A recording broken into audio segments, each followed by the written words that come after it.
अस्सलाम वालेकुम दोस्तों। पाकिस्तान वेस्ट इंडीज़ के बीच मुल्तान टेस्ट का पहला रोज़ धुंध रिजवान, सऊद शकील और वेस्ट इंडीज़ के बॉलर्स के नाम रहा। कुल मिला के एक बैलेंस डे गुजरा, अगरचे मैच बहुत ज़्यादा हो नहीं पाया, बट ये फोग एक्सपेक्टेड थी। इस सीज़न के अंदर आप क्रिकेट खेलेंगे, थोड़ा फोग आपको खासकर साउथ पंजाब में और पंजाब के अंदर आपको मिलेगी।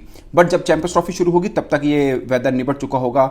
ना बहुत ज़्यादा ठंड होगी, ना बहुत ज़्यादा गर्मी होगी, एक आपको बहार टाइप का वेदर मिलेगा। बट आज लगा एक दफ़ा कि पाकिस्तान अपने ही जाल में फंस रहा है, क्योंकि ऑलमोस्ट 40 के ऊपर, अगर मैं गलत नहीं हूं तो 40 के ऊपर, 46 के ऊपर 4 विकेटें आउट हो चुकी थी पाकिस्तान की। पहली 16 के ऊपर डेब्यूटेंट हुरैरा आउट हुए, फिर 20 के ऊपर कप्तान शान मसूद का मुझे लगता है कि स्पिनर्स के सामने थोड़े से ना डगमगाते हैं, वो स्पिनर्स के सामने थोड़ा फंसते हैं वो। कामरान गुलाम अच्छे टच में नजर आए, बट 31 पर थर्ड वही आउट हुए, और बाबर आजम 46 फॉर फोर्थ में बाबर आजम आउट हुए थे। उन्होंने रिव्यू भी लिया, बट मुझे लगा आज शायद वो आउटर लाइन के ऊपर लगा, शायद इसलिए उनको अंदाज़ा नहीं हुआ होगा। 8 रन बना के वो आउट हुए, और कामरान गुलाम महज 5 रन बना के हुए। आप कहेंगे 5 रन के ऊपर कौन सी अच्छी तुम्हें फॉर्म नजर आ गई है? एक चौका अच्छा लगाया था, लगा था कि टच में अच्छा। खैर वो फार्म लेके तो आए रहे हैं साउथ अफ्रीका से, बट आज शुरुआत में ऐसा लगा कि वेस्ट इंडीज, ऐसा ही स्पिन ट्रैक है, मगर 3 विकेटें फास्ट बॉलर ने ली, सील्स ने।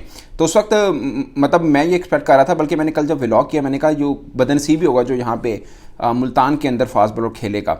बट फास्ट बॉलर के लिए कुछ है इस पिच के ऊपर, खासकर न्यू बॉल के साथ अच्छी बॉल की, और उन्होंने पाकिस्तान के 3 अहम जो खिलाड़ी हैं उनको आउट किया, और कॉट बिहाइंड हुए हैं वो दरअसल। फिर सऊद शकील और मोहम्मद रिजवान ने ज़बरदस्त किस्म की बैटिंग की, 97 रन्स, ऑलमोस्ट 100 की पार्टनरशिप लगाई 169 बॉल्स के ऊपर, और रिजवान ने 63 की स्ट्राइक रेट के साथ बैटिंग की है, बड़ी ज़बरदस्त बैटिंग की। 30 रन के ऊपर रिजवान एक बार बाल बचे थे, सिली पे उनका कैच होने वाला था, बट थोड़ा सा बॉल ज़्यादा ऊपर निकल गया, अदरवाइज़ वहाँ पे वो फंस सकते थे।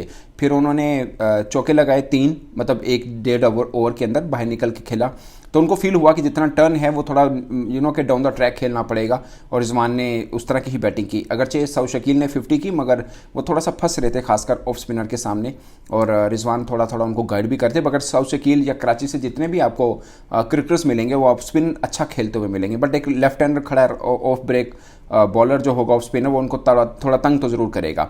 स्वीप कर रहे थे बार बार सऊद शकील, मगर फंस रहे थे वहाँ पे। बट उन्होंने 50 की ज़बरदस्त बैटिंग की, 56 की स्ट्राइक रेट के साथ 4 चौके लगाए हैं, 56 रन बनाए हैं जब सऊद शकील ने। इधर मोहम्मद रिजवान ने सिर्फ 51 रन बनाए, तो 7 चौके हैं।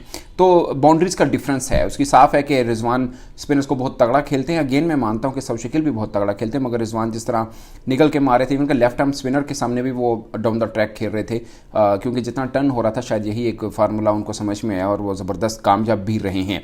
अब पाकिस्तान के पास ये 2 बैट्समैन मौजूद हैं और अच्छे टच के अंदर हैं, बट कल कितनी देर तक वो खेल पाएंगे वो देखना, क्योंकि नीचे से सलमान आ गए हैं, साजिद खान भी अच्छी खासी बैटिंग कर लेते हैं, और उसके बाद बस फिर टेल ही है हमारी। नुमान अली हैं, खुरम शहजाद और अबरार अहमद हैं, वो कोई मतलब भरोसेमंद बल्लेबाज तो खैर साजिद को भी नहीं गए, बट थोड़ी बहुत बैटिंग कर लेते हैं। जो बैट्समैन पड़ा हुआ है वो सलमान अली आ गए हैं, और 2 हमारी पिच के ऊपर खड़े हैं। बट आई गेस के अगर इसमें हम 100 रन्स 150 रन्स कर लेते हैं तो बहुत है, बट 100 रन्स भी कर लेंगे तो ठीक होगा, नॉट बैड।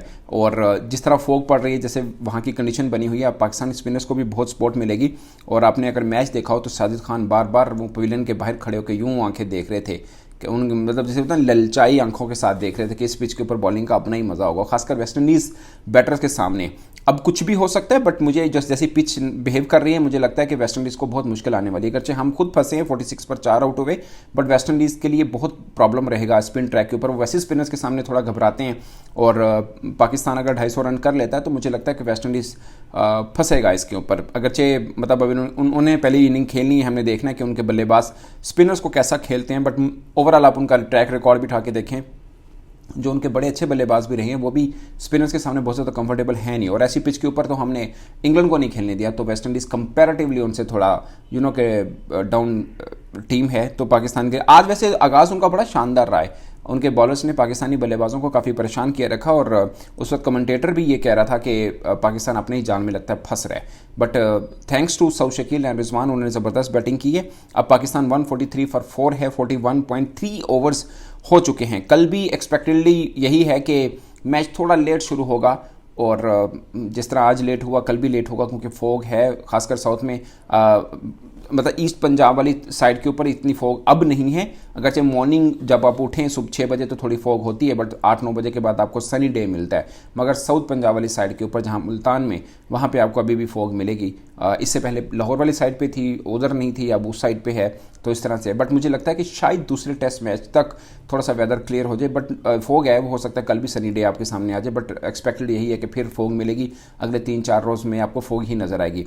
मगर ऐसा नहीं है कि ये मैच ड्रॉ हो, थैंक्स के वो पिच ऐसी बनी है जो स्पिनर्स को सपोर्ट करी, एटलीस्ट बॉलर्स को सपोर्ट करी, और रिजल्ट ओरिएंटेड पिच बज़ाहिर लग रही है। और मुझे लगता है कि जैसे मैंने कल बोला था कि शायद ये मैच 3 दिन तक रहे, इस देखते हुए कि वेस्ट इंडीज स्पिनर्स को अच्छा नहीं खेलते, बट चूंकि 90 ओवर्स या 85 ओवर्स नहीं हो रहे पर डे में, जस्ट 41 ओवर्स हुए हैं, तो शायद चौथे रोज़ तक मैच जाएगा। ऑफ कोर्स जाएगा, क्योंकि फोग है, शायद 5 रोज़ पे भी चला जाए।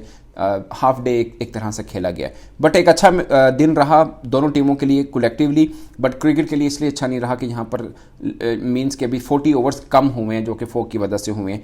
बट पाकिस्तान के लिए गुड न्यूज़ ये है कि सऊद शकील और मोहम्मद रिजवान अभी पिच के ऊपर मौजूद हैं। दोनों 50 रन बनाकर खड़े हैं, 97 रन की उनकी पार्टनरशिप है। अब देखते हैं ये रन्स में कितना और इजाफा कर सकते हैं। बट आई गेस के 100 तक की लीड, 100 मजीद उनको जरूर बनाना चाहिए, नहीं 250 रन कर लेने चाहिए। इस पर आप अपनी राय दोस्तों कमेंट के सूत्र में जरूर बताएगा। मेरी तरफ से इतना ही, इजाजत दीजिए, अल्लाह हाफिज़।